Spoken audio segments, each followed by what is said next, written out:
You're listening to One Piece of Advice, brought to you by EEleaders.com, a ministry to encourage and equip church leaders.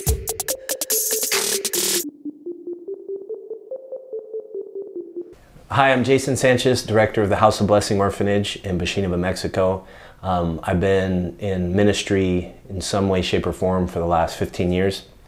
And Daniel asked me to share some advice of what I would share with others. And since moving to Mexico 5 years ago, the thing that has spoken to me the most is humility.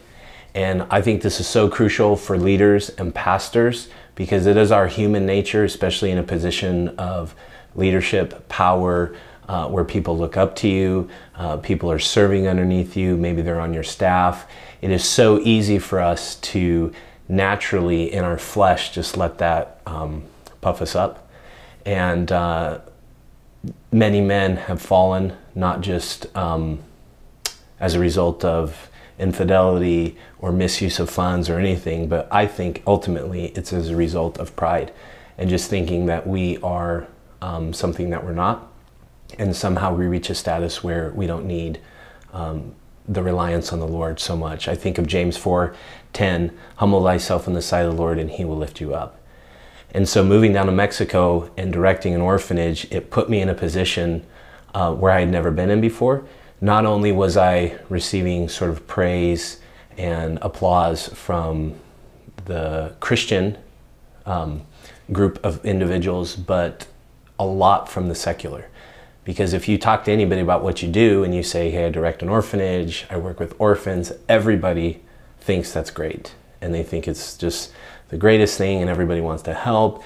And so all of a sudden I found myself just receiving all this praise and affirmation and things from unbelievers, and it put me in a really, really scary spot.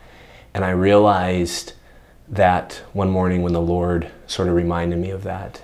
And basically, what is the way to avoid pride? What is the way to stay humble?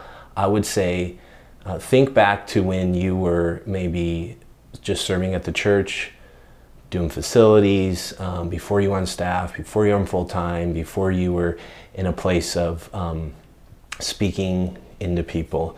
Think of the things that you would do. You would get there early, you would be the last one to leave, you would be the first one to sign up, to set up, or to clean, or to do something. And kind of go back to that place. Put checks in your life and balances in your life where you can humble yourself and sweep a floor and take the trash out and clean the building, be the first one there to set up. And I think that if you keep that in the forefront of your mind, even as things may grow and you get busier and it feels like I don't have the time for that, or I have a staff or a group of people that can do that, man, just remember to humble yourself in the sight of the Lord and he'll lift you up. Man will naturally want to lift you up, and that's a dangerous thing, but you want the Lord to do it in a natural, real, raw way, and it starts with humility. So stay humble.